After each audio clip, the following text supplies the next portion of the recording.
Hey YouTube, Volcanic here, and I'm back with a video response, and I'm back with a response for the Comic Figure Blog. If you haven't seen the Comic Figure Blog's channel, check it out. He's into Marvel, he's into Star Wars, and a lot of other good stuff. So check his channel out, give him a sub if you want. And he had recently made a video called What Makes a Figure Good? And he tagged me in that video, so this is my response video.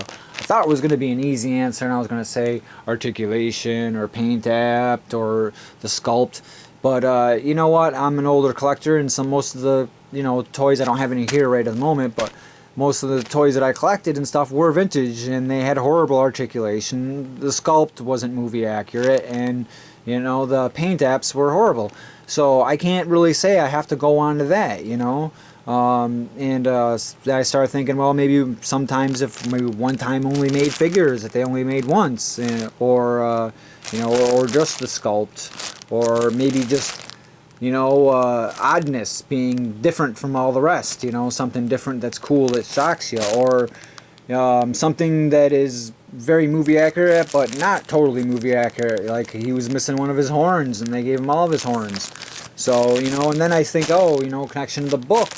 So is it like, do I have a connection with these figures from the book, or is it really just the rarity of the figures themselves? Rarity plays a big part in us collectors. We want to have something rare that most people don't have, so you can show it off and say, hey, look what I got, So there's a lot of factors in what makes a figure good, and I've debated over and over and over again, and I guess, the whole thing boils down to,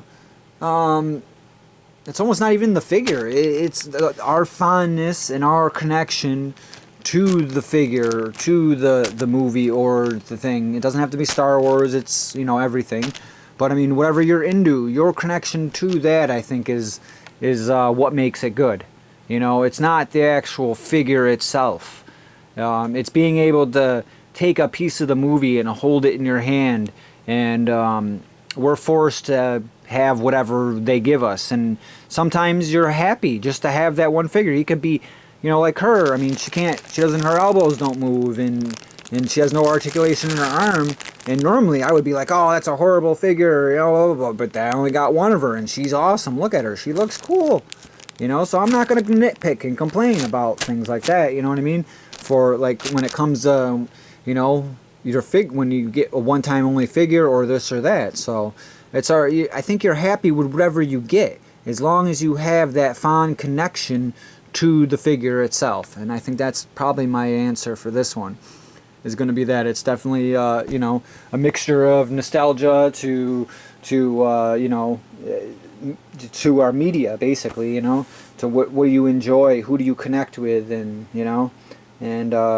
pretty much that is you're going to be impressed with, whatever we can find of that thing. And like our Star Wars collectors, some of us will collect anything with a Star Wars tag on it, you know what I mean? And some like Marvel, anyone with a Marvel tag on it. But so it's like sometimes with us collectors, it's a tough answer. It doesn't boil down to just one thing or not. But I mean, there is people out there. I do know somebody, I know a few people out there who will not buy a complete set of one line. They'll only pick out the best made, say, Chewbacca, the best made Luke, the best made this, the best made that, and they ditch the rest, you know what I mean? So for some people it is articulation. So this answer is going to vary between everybody, and it's kind of cool to see what all you guys are going to say. So I'm just going to pick out, I don't know, 4 or 5 names out of my head here. I'm going to tag MG Villain. I'm going to tag Sci-Fi. I'm going to tag Carson Smith. And I'll tag those 3. So, alright, I'd love to see what you guys got to say about this one.